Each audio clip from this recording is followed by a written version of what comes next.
Hey, it's been a while. Let's get started. In the world of Star Trek, most main characters work for an organization called Starfleet, which is essentially a space navy.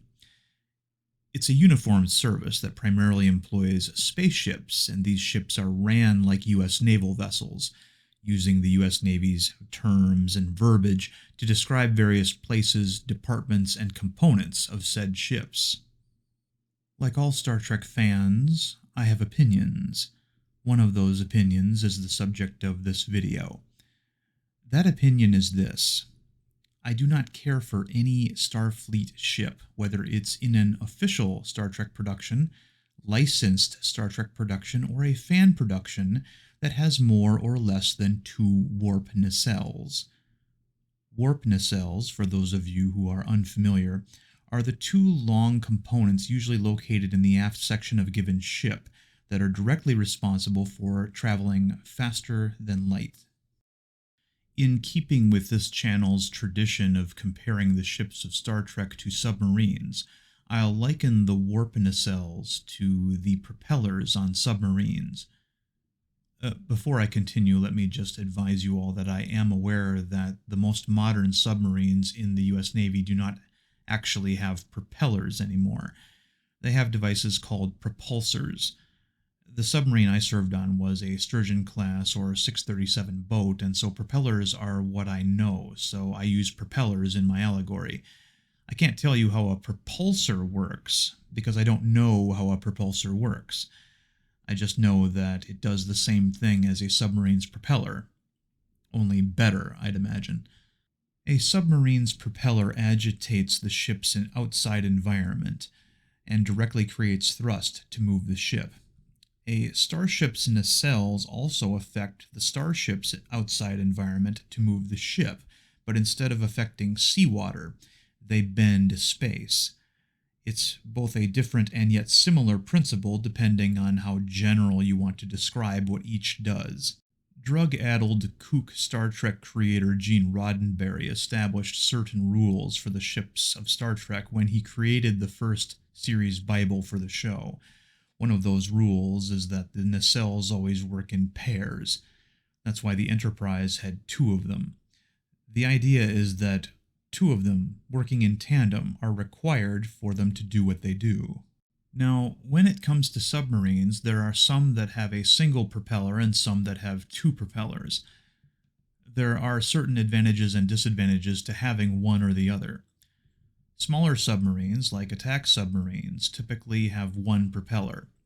One propeller is more energy efficient and requires less maintenance than dual propellers. Having 2 propellers, however, can be beneficial for larger submarines, like the old Soviet Typhoon class, since those ships weren't generally as maneuverable because of their size.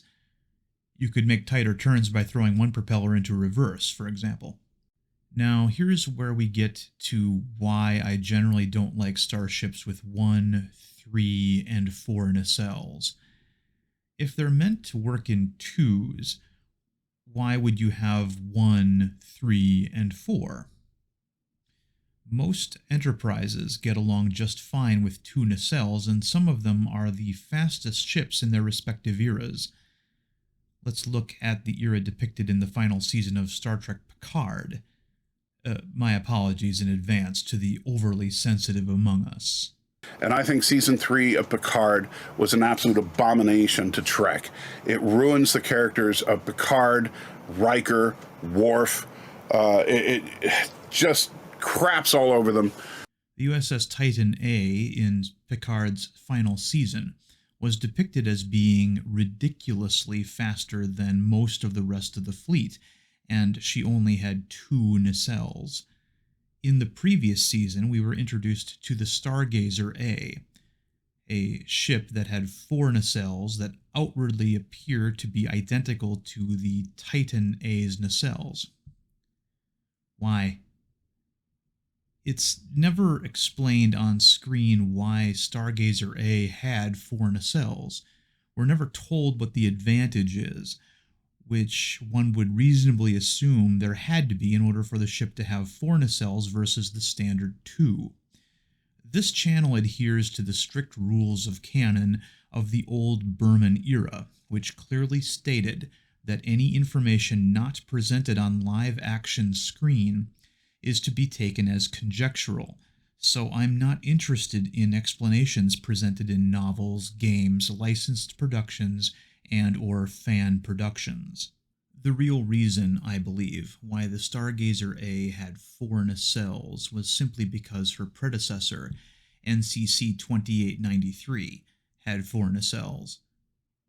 Now, some of you who have watched my video on my Star Trek halibut concept know that the Constellation Class, the class that the first Stargazer was a part of, is one of my very favorite ships in the franchise. Some of you might be confused at this point. The reason why a 4-nacelle ship is one of my favorites is simply because we can see the reason for it having 4 nacelles inherent in the design. The Constellation Class's nacelles are from the motion picture era of Starfleet. When the ships of this class were originally presented, they were already being phased out. We didn't see any after Star Trek The Next Generation's 4th season, in fact.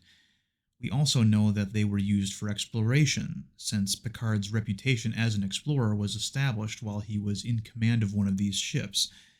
What we see here is a ship making use of 23rd century technology to meet 24th century standards.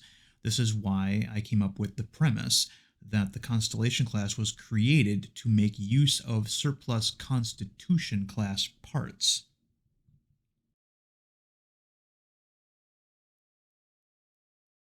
And look, I don't mean to pick on the guy, because I know he was well-intended, but people like Darren Wagner. This extraordinary creature is half blind, half deaf, and this is just about as fast as it can move. So in order for the Constellation Class to meet the standards of, say, the Excelsior class, it had to double up on those nacelles. Now, whether you use 2 of them on service at any given time and then switch to the other 2 on service to give the first 2 a rest, or they go back and forth like that, I don't know. Do they use all 4 of them at once to create the warp field needed to get to that type of speed? Again, we don't know, but at least we know that the reason they have 4 is because these are older nacelles. These are nacelles that are from the previous generation. There's another starship out there with 4 to 5 nacelles that I tend to give a pass to, and that's this thing, the USS Prometheus. Now, the reason this ship has outwardly 4 nacelles is much more clearly presented. The ship has a feature called multi-vector assault mode. When conditions warrant it, this ship is designed to routinely separate into 3 independent platforms, each one featuring their own complement of weapons, defenses, and propulsion. It's not an idea that I find all that intuitive, however.